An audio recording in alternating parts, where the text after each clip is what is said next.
എടോ ആ കുഞ്ഞനന്ത മേസ്ത്രി എവിടെ? ഇപ്പോഴും ഉണ്ടായിരുന്നു സർ. ഇവന്റെ ഒക്കെ തലേ കളിമണ്ണാണോ?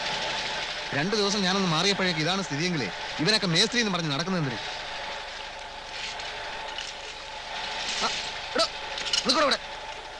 കുഞ്ഞനന്ത നിക്കടോ ഇവിടെ, നിക്കടോ. സാറായിരുന്നോ? കല്യാണമൊക്കെ വകയായിട്ട് നടന്നല്ലോ. എടോ താൻ മനുഷ്യനോ കഴുതിയോ? കഴുതാ 1 മീറ്ററെ ട്രഞ്ച് വേണ്ടു എന്ന് ഞാൻ പറഞ്ഞത് തന്റെ മരത്തലക്കകത്ത് കേറിയില്ലേ? ഈ 2 മീറ്റർ നിറക്കാൻ മെറ്റലും സിമെന്റും ആര് തരും? സാധാരണ മെറ്റലും സിമെന്റും താമോദരം പിള്ളേർ ഇറക്കുന്നത് അയാൾ തരും. ആ അധിക ചെലവ് താൻ വഹിക്കുമെന്നാ ചോദിച്ചത്. അത് എന്റെ അടുത്ത് അവിടെ കാശിന്ന്. കാശില്ലേ പിന്നെ തന്നെ പണ്ടാരടക്കാൻ ഇങ്ങനെ ഒരു ട്രഞ്ച് എടുത്തെന്തിന്? പറ്റിപ്പോയി, ഒരു തെറ്റ് പറ്റിപ്പോയി. സീലിംഗ് കോൺക്രീറ്റിൽ തനിക്ക് തോന്നിയത് പോലെയാണോ സിമെന്റ് ഉപയോഗിക്കുന്നത്? കുറച്ച് കൂടിപ്പോയി. ഇപ്പോഴത്തെ കാലാവസ്ഥക്ക് അത്രയൊക്കെ വേണ്ട സാർ. എടോ ISI സ്പെസിഫിക്കേഷന്റെ അപ്പുറത്തുള്ള പണിയൊന്നും ഇവിടെ വേണ്ട. ഞാനിവിടെ സൂപ്പർവൈസറായി പണിയെടുക്കുന്നത് തന്റെ തോന്നിയാസം കണ്ട് ചുമ്മാ നിൽക്കാനല്ല. 1 to 4 പ്രപ്പോഷൻ മതി. മനസ്സിലായോ? മാറില്ലല്ലോ? ഇല്ല.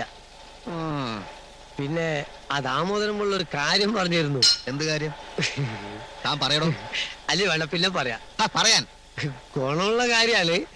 വേണ്ട, പിന്നെ പറയാം.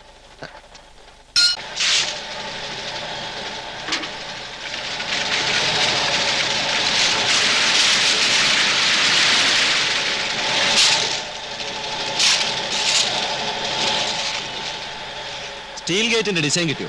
ഇല്ല സർ. അല്പം ഓർണമെന്റൽ ആയിക്കോട്ടെ. ഓ എവിടെയാ നിങ്ങൾ? ലോഡ് ഇറക്കിയോ? മൈസൂർ സിമന്റ് കമ്പനിയിലെ സമരമായിരുന്നു, തീർന്നു. നാളെ രാവിലെ ആദ്യത്തെ ലോഡ് ഇവിടെ എത്തണം. പിന്നെ 12 mm കമ്പി 1 ടൺ അടിയന്തരമായിട്ട് വേണ്ടി വരും. മറ്റന്നാൾ മതി? പോരാ, നാളെ ഉച്ചക്കുമ്പോ വേണം. പരമാവധി ശ്രമിക്കാം. പിന്നെ എന്താ പേയ്മെന്റ് വല്ലതും പെൻഡിങ് ഉണ്ടോ? ഇല്ല. കുഞ്ഞനന്ത മേസ്ത്രി വല്ലതും പറഞ്ഞു? ഇല്ല, എന്തോ പറഞ്ഞു, പക്ഷെ പിന്നെ പറയാന്ന് പറഞ്ഞു. എന്ത്? അത് കുഞ്ഞനന്താ പറയും, ഞാൻ അങ്ങോട്ട് മാറിയിട്ടാ. എന്താണ് സാറേ, ചാടിക്കടിക്കാനൊന്നും വരരുത്. നമ്മൾ ചോര നീരാക്കുന്നു, മുതലാളിമാർക്ക് ലാഭം ഉണ്ടാക്കി കൊടുക്കുന്നു, അവർ തടിച്ചു കൊടുക്കുന്നു. ഇതിങ്ങനെ തന്നെ പോയാ മതിയോ? മനസ്സിലായില്ല. സാറ് ചെറുതായിട്ടൊന്ന് കണ്ണടച്ചാ നമുക്കൊക്കെ ചില്ലറ ഗുണങ്ങൾ കിട്ടും. വല്ലപ്പോഴും ഒരു ലോഡ് കമ്പിയോ സിമെന്റോ മുക്കിയെന്ന് വെച്ചിട്ട് കമ്പിയൊന്നും പൊളിഞ്ഞു പോയില്ല സാറേ. ബില്ല് കൃത്യമായിട്ട് പിള്ള സാർ തരുകയും ചെയ്യും. നമ്മളൊന്നും അറിയണ്ട. കമ്പനിയുടെ ശമ്പളം വാങ്ങി കമ്പനിയെ ചതിക്കണമെന്നല്ലേ ആ കള്ളപ്പിള്ള? ഇനി ഇവിടെ മെറ്റീരിയൽസ് ഇറക്കില്ല. അയ്യോ സാർ, കള്ളന്മാർ, ഉണ്ട ചോറിന് നന്ദിയില്ലാത്തവന്മാർ. അല്ല, വേണ്ട വേണ്ട, ഒന്നും പറയണ്ട. വേണ്ട, വെളുക്കാൻ തെച്ചോ പാണ്ടാക്കണ്ട. സാറിന് ഇഷ്ടല്ലേ വേണ്ട, പക്ഷെ ആ പിള്ള വെള്ളത്തിലാവേ. അകത്ത് സൗകര്യം വളരെ കുറവാണ്, വാടകയും കുറവാണല്ലോ. അല്ല സാറേ, ഇത്ര പെട്ടെന്ന് ഒരു വീട് മാറ്റത്തിന്റെ കാര്യം എന്താണ്? ഉണക്കമരം വെട്ടിമാറ്റിയില്ലേ ഒടുവിൽ അത് പുരപ്പുറത്ത് വീഴും. ഓ അതാണോ? അല്ല സാറേ, പുരപ്പുറത്ത് വീഴാതെ മരം വെട്ടി മാറ്റിക്കൂടെ? മാറ്റ. എന്റെ അടുത്ത് അതിന് പറ്റിയ ഒരാളുണ്ട്, ഞാൻ രാവിലെ അങ്ങോട്ട് അയച്ചു തരാം. എടോ, കുടുംബാസ്വാസ്ഥ്യത്തിന്റെ കാര്യമാണ് ഞാൻ പറഞ്ഞത്. നമ്മൾ ഈ കഠിനമായി അധ്വാനിക്കുന്നതും സമ്പാദിക്കുന്നതൊക്കെ എന്തിനു വേണ്ടിയാ? ഈ അരച്ചാൻ വയറിന് വേണ്ടി അല്ല. അല്ലേ? മനസ്സമാധാനത്തിന്. ആരാണ് കുറ്റക്കാരെന്ന് ചോദിച്ചാൽ ചിലപ്പോൾ ഞാൻ തന്നെയാവും. പക്ഷെ മനസ്സമാധാനം നഷ്ടപ്പെട്ട് ജീവിക്കുന്നതിൽ ഒരർത്ഥവുമില്ല. ശരിയാ, പക്ഷെ എന്റെ പരിപാടി അതല്ല. മനസമാധാനം നഷ്ടപ്പെടുന്നു എന്ന് കണ്ടാൽ അപ്പൊ ഞാൻ വെള്ളമടിക്കും, പിറ്റാവും. പിന്നെ ഒന്നും അറിയണ്ടല്ലോ, പിറ്റേ നോക്കിയാൽ മതിയല്ലോ. നമ്മൾ ആദ്യം കണ്ട കോളനിയിലെ വീട് വാടക ഇത്തിരി കൂടുതലാണെങ്കിലും ആ വീട് മതി. ആയിക്കോട്ടെ, ഇപ്പൊ തന്നെ അഡ്വാൻസ് എടുത്തേക്കാം. തനിക്കൊരു കാറൊക്കെ ഇപ്പൊ മെയിൻറ്റെയിൻ ചെയ്യാൻ പറ്റുമോ? പറ്റും സാർ. ഇപ്പൊ തന്നെ ഓട്ടോയ്ക്ക് എത്രയാ ചെലവാകുന്നത്? കാറാകുമ്പോ അത്രയും വരില്ല. ഞാനിപ്പോ ഇത്തിരി ടൈറ്റില്ല. ആ സാമുവലിന്റെ പേയ്മെന്റ് അത് ഒരെണ്ണത്തിന് വില പറഞ്ഞു വെച്ചിരിക്കുക. മാസാമാസം സാറ് ശമ്പളത്തിന് പിടിച്ചോളൂ. ഏതായാലും താൻ ഉച്ചയ്ക്ക് ഓഫീസിലേക്കോ? എന്തായി? മൂപ്പര് അഡ്വാൻസ് തരാൻ സാധ്യതയുണ്ട്. പക്ഷെ മേസ്ത്രി, നിങ്ങളുടെ ഒരാളുടെ ഉറപ്പിന്റെ പുറത്താ ഞാൻ കാറ് വാങ്ങുന്നത്. കുഴപ്പമൊന്നും ഉണ്ടാവില്ലല്ലോ? കാറ് കണ്ടീഷനാ. ആ കോളനിയില് എല്ലാവർക്കും കാറുണ്ട്. ഇതൊക്കെ ഒരു ആർഭാടാണെന്ന് എനിക്കറിയാം. പക്ഷെ ഒരാൾക്ക് ഒരു ജീവിതമല്ലേ ഉള്ളൂ. എന്റെ ഭാര്യക്കും മോൾക്കും ഇത്തിരി ലെക്ചർ കൊടുക്കാൻ പറ്റിയില്ലെങ്കിൽ എന്താർത്ഥം? അത് കറക്റ്റാണ്. എന്നെ ഡ്രൈവിംഗ് പഠിപ്പിക്കാൻ ഒരാള് വേണല്ലോ. അതെന്തിന്? എന്നെ ഡ്രൈവിംഗ് പഠിപ്പിക്കാനേ. ഞാനുള്ളപ്പോ പിന്നെ വേറെ ഡ്രൈവറിന്. സാറേ, 4 കൊല്ലം മദിരാശിയിലെ ടാക്സി കൊടുത്ത കയ്യാണിത്. പിന്നെ അയ്യോ സുഖേട്ടൻ, ഇന്ന് കാറ് കൊണ്ടുവരാന്ന് പറഞ്ഞിരുന്നു. ആണോ? ഓട്ടെ ചേച്ചി, പിന്നെ വരാം. ഒന്ന് ഞങ്ങൾ തല്ലാൻ മതിയെന്ന്. ഇപ്പോഴോ? ഹായ്, ഇത് നമ്മുടെ കാറാണ് സുഖേട്ടാ? അയ്യോ, എനിക്ക് സന്തോഷായി. മുളയും നമ്മുടെ കാറാ. എന്തിനാ ഗേറ്റ് തുറക്കുന്നേ? അകത്ത് കയറ്റണ്ട, കുറച്ചേരം വെളി കിടക്കട്ടെ. നാലാള് കാണട്ടെ സുഖേട്ടാ നമ്മുടെ കാറ്. എങ്ങനെയുണ്ട് കാർ ഇഷ്ടപ്പെട്ടോ? അസലായിരിക്കുന്നു. ഇനി ഇപ്പൊ ഇത്തിരി മോശമായി തന്നെ എന്താ, ഒരു കാറായല്ലോ. ഈ കോളനിയിൽ നമുക്ക് തലയുർത്തി പിടിച്ച് നടക്കാലോ. അതൊന്നും തരണ്ട. വണ്ടി അകത്തേട്ടെ. വേണ്ട വേണ്ട, മേസ്തിരി ഇറങ്ങിക്കോ.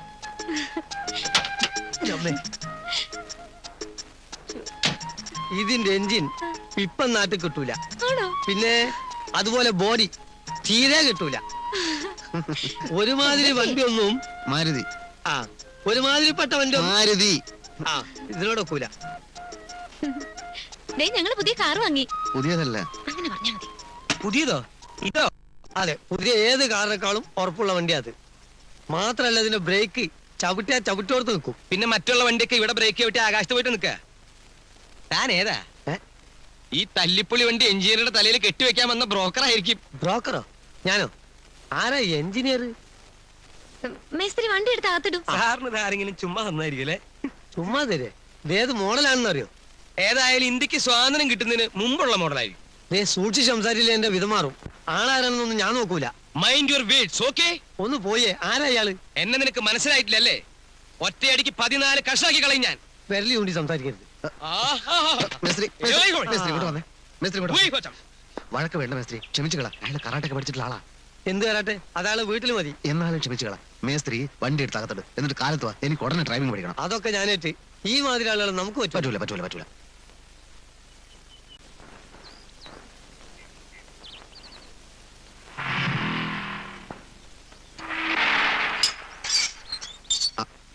എന്താ കുഞ്ഞെന്താ കുറച്ചുകൂടെ നേരത്തെ വന്നൂടായിരുന്നു? ബസ് പിടിച്ച് ഇവിടെ എത്തണ്ടേ സാർ? എന്നാ പോവല്ലേ സാർ?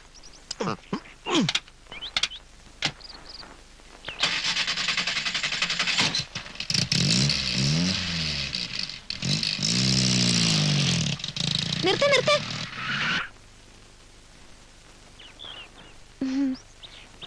മോളെ നമുക്കിന്ന് കാറിൽ സ്കൂളിൽ വിടാ സുഖേട്ടാ. ഞാൻ ഡ്രൈവിംഗ് പഠിക്കാൻ പോവാ. അവളുടെ ആശയല്ലേ? സമയമില്ലെന്നേ. ഓ മേസ്തിരി ഇറങ്ങി.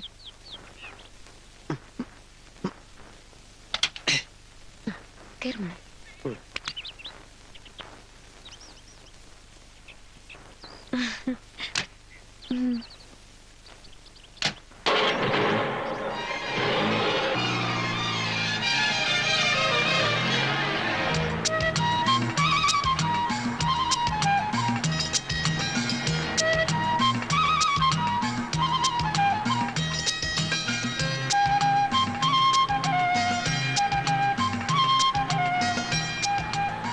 എടുത്തോട്ട് പോട്ടെ മേസ്തിരി. മോളുടെ സ്കൂളിലേക്ക് വലത്തോട്ടല്ലേ പോണ്ടത്? നമുക്ക് എടുത്തോട്ട് പോയിട്ട് ചുറ്റി സ്കൂളിലെത്താം. എന്തിനാ അങ്ങനെ ചുറ്റുന്നത്? കാര്യമുണ്ട് സുഖേട്ടാ. നമ്മുടെ വണ്ടി ഞാൻ ആദ്യമായിട്ട് കയറല്ലേ. പോട്ടെ മേസ്തിരി. എവിടെ കാണുന്നു? പോട്ടെ മേസ്തിരി. എടുത്തോട്ടോ വലത്തോട്ടോ? എടുത്തോട്ട് തന്നെ. ആ പോട്ടെ.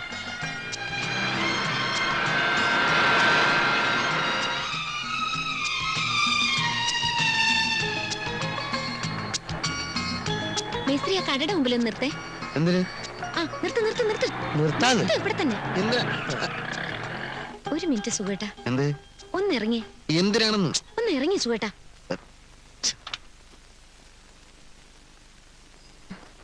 ഇറങ്ങു മോളെ. മോഹനം നോക്കുന്നുണ്ട്. നോക്കട്ടെ. വാ.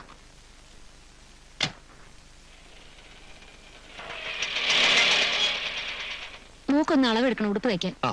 ബാഗ് ദാ.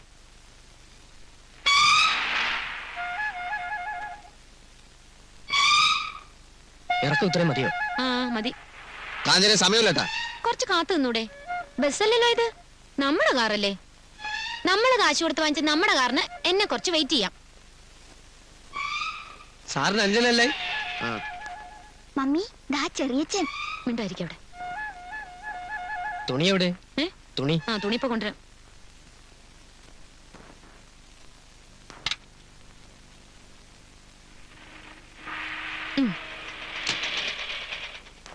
ഇനി വണ്ടി വിട്ടോ. നമ്മൾ തോറ്റുപോയിട്ടില്ലെന്ന് അറിയട്ടെ.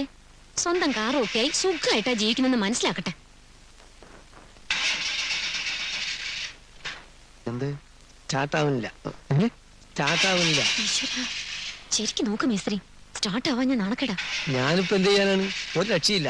ഇറങ്ങി തള്ളണ്ടേ തന്നെ വരും. എന്തായാലും തള്ളണം. സാർ ഒന്ന് കയ്യച്ചാട്ടെ. എന്ത് പണ്ടാരത്താണ് ഇവിടെ കൊണ്ടുവന്ന് വണ്ടി നിർത്തിയത്?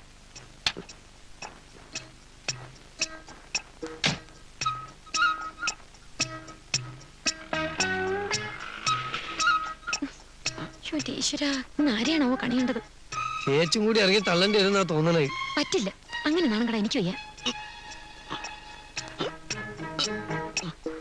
നല്ല മോൻ ആഞ്ഞി തള്ളു സാറേ.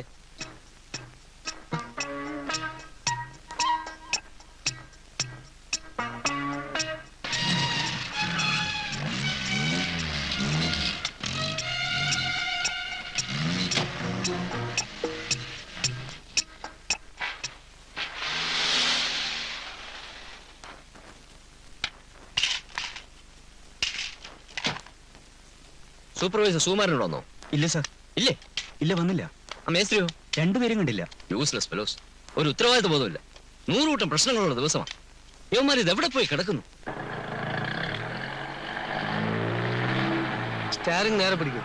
ഓ, ഇതൊന്ന് നേരെ പിടിക്കാൻ ആർക്കും വല്ലതും കൊടുക്കണം. Left, left, right.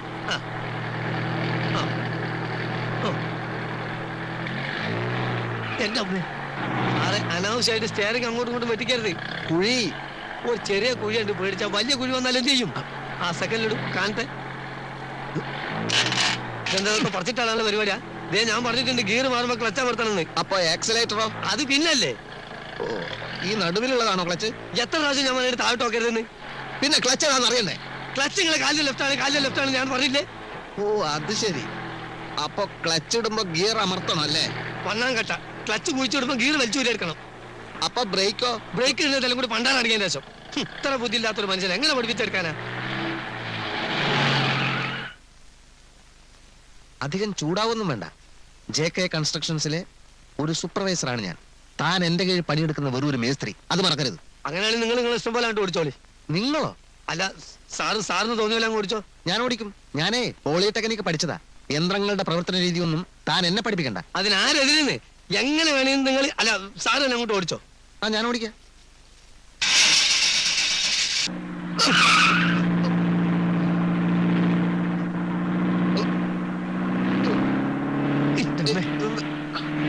എന്താ മനുഷ്യനെ കൊല്ലാൻ കൊണ്ടുപോവാ? ബ്രേക്ക് ഔട്ട് ചെയ്ത്. ബ്രേക്ക് എവിടെ? ബ്രേക്ക് എവിടെ? ബ്രേക്കിന്റെ ബ്രേക്ക് എവിടെ? ഞാൻ ഔട്ടിക്കോളാം. എവിടത്തേക്കാ നിങ്ങൾ കൊണ്ടുപോകുന്നത്?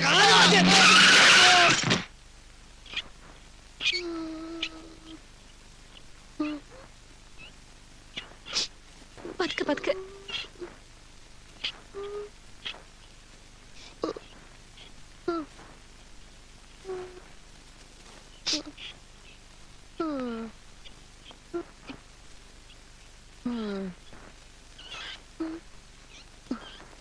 നിങ്ങളുടെ വിടാതാ. സന്തോഷം. പിടിച്ചു.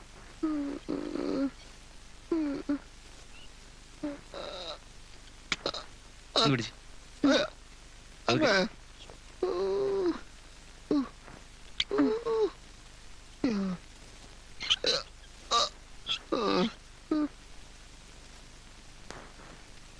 സാറേ, എത്ര ദിവസം കിടക്കേണ്ടി വരും?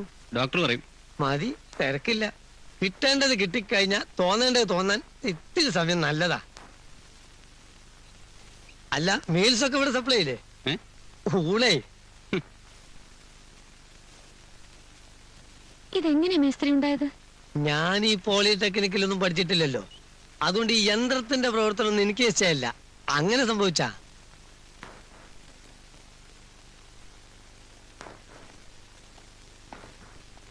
ഓ, കർത്താവ് കാത്തു. ക്ലാസ് എടുത്തുകൊണ്ടിരിക്കുമ്പോഴാണ് ഞാൻ വിവരം അറിഞ്ഞത്. ഉടനെ കാർ അടിച്ച സ്ഥലത്ത് ഇങ്ങോട്ട് ഫോൺ ചെയ്തപ്പോ കുഴപ്പമില്ലെന്ന് അറിഞ്ഞു. ആ ഇടിച്ച കാറ് കണ്ടാൽ അതിനകത്ത് ഇരിപ്പുണ്ടായിരുന്നവരെല്ലാം ചത്തിട്ടുണ്ടെന്നേ വിചാരിക്കുള്ളൂ. അങ്ങനെ ചത്തിട്ടുണ്ടെങ്കിൽ നമ്മുടെ കോളനിക്കാർക്ക് അനുശോചനം രേഖപ്പെടുത്താൻ വേണ്ടി കറുത്ത തുണി മേടിക്കാൻ പോയിരിക്കുക സുലോചന. അതിപ്പോ വേസ്റ്റായി. ഇടിച്ചതേ ഒരു അഡ്വക്കേറ്റിന്റെ വീടായിരുന്നു. അയാള് ലോ പോയിന്റ് പറയാ. അയാളെ മനഃപൂർവ്വം കൊല്ലാൻ വേണ്ടി മതിൽ ഇടിച്ചു പൊളിച്ച് കാർ അകത്ത് കയറ്റിയതാണെന്ന്. കോടതി പോവാതിരിക്കാൻ 5000 രൂപ ചോദിച്ചു. മതിലിന് 4000 വേറെ രൂപ ഞാൻ അഡ്ജസ്റ്റ് ചെയ്ത് കൊടുത്തു. ഈ 9000? അതെ, കൂടുതൽ കുഴപ്പങ്ങളില്ലാതെ കേസ് ഒതുക്കുന്നതല്ലേ നല്ലത്. കൊല്ലാൻ ചെമിച്ചാണെന്നൊക്കെ പറഞ്ഞാ ചിലപ്പോ അഴി എണ്ണണ്ട വരും. കേട്ടോ സാറേ, ആ കാറിന്റെ കിടപ്പൊന്ന് കാണേണ്ടതാ. അതെ, തോട്ട വിഴുങ്ങിയ പന്നിയുടെ തല പോലെ ആയിപ്പോയി. ഏതായാലും കാറ് ഞാൻ ലോറി കയറ്റി വർക്ക്ഷോപ്പിൽ എത്തിച്ചിട്ടുണ്ട്. ഒരു 10-10000 രൂപ ചെലവാക്കിയ വണ്ടി നേരെ ആക്കാന്നാണ് മെക്കാനിക്ക് പറയണേ. എന്റെ ഈശ്വര. ആ കാറ് കണ്ടപ്പോഴേ ഞാൻ പറഞ്ഞില്ലേ തല്ലിപ്പുളിയാണെന്ന്. ഇനിയിപ്പൊ വെറുതെ നന്നാക്കി കിട്ടിയാലും ആ അവലക്ഷണം കെട്ട കാറ് നമുക്ക് വേണ്ട. ഈ ബ്ലഡി ഫൂളും ആയിട്ടുള്ള കൂട്ടുകെട്ടും നിങ്ങൾക്ക് അത്ര നല്ലതല്ല. ദേ ഞാൻ രണ്ടാളോടും കൂടിയിട്ടാ പറയണേ. അപ്പോ ഞങ്ങൾ കോളനി പോയി വിവരം പറയാം. എല്ലാരും കൂടെ ഓടിക്കളിച്ച് അവിടെ നിന്ന് ഇങ്ങോട്ട് വരേണ്ട കാര്യമില്ലല്ലോ. അതെ. അതൊരു ശല്യമായി തീരും. സാറേ, തെറ്റ് എന്റെ അടുത്താണ്. എന്നോട് ക്ഷമിക്കണം. എന്താണ് യഥാർത്ഥത്തിൽ ഉണ്ടായതെന്ന് ഞാൻ പറഞ്ഞുതരാം. സ്വകാര്യാണ്, വരൂ. അവിടെ നിക്ക്, ഞാൻ പിന്നെ പറയാം. അവിടെ നിക്ക്, നടന്നോ, നടന്നോളൂ. ആ, എന്താ ഉണ്ടായത്? ഒരുത്തൻ അപകടം പറ്റി ആസ്പത്രിക്ക് എടുക്കുമ്പോഴല്ല ചെറ്റവർത്താനം പറയല്. മനസ്സിലായോ? ഓ, ഇനി ഇത് ആവർത്തിക്കരുത്. ആരും കണ്ടിട്ടില്ല. ദയവേദി ഇക്കാര്യം പുറത്ത് ആരോടും പറയരുത്. എനിക്കത് ക്ഷീണ. കമോൺ.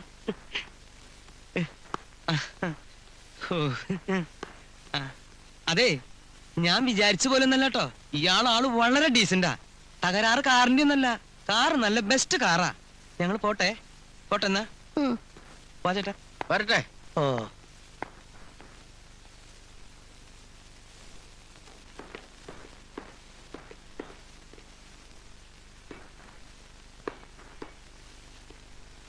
വലത്തെ കണ്ണിന് ഒരു കുഴപ്പമില്ല സാർ. ഷട്ടപ്പ്. രണ്ടെണ്ണം കൂടെ എന്നെ തുലയ്ക്കാൻ ഇറങ്ങിയിരിക്കും അല്ലേ? ഇല്ല സാർ, അങ്ങനെ ഒരു തീരുമാനം ഞങ്ങൾ എടുത്തിട്ടില്ല. എന്നാൽ ഞാൻ ചില തീരുമാനങ്ങളൊക്കെ എടുത്തിട്ടുണ്ട്. വർക്ക് സ്പോട്ടിൽ ആളില്ലെങ്കിൽ പണി മുന്നോട്ട് കൊണ്ടുപോകാൻ പറ്റില്ല. ആ വാങ്ങിച്ച അഡ്വാൻസ് തിരിച്ചു തന്നിട്ട് സ്ഥലം കാലിയായിരിക്കും. സാർ, ഇനി ഒരു പ്രശ്നം ഉണ്ടാവില്ല. രൂപ തന്നിട്ട് ബാക്കി സംസാരിച്ചാൽ മതി.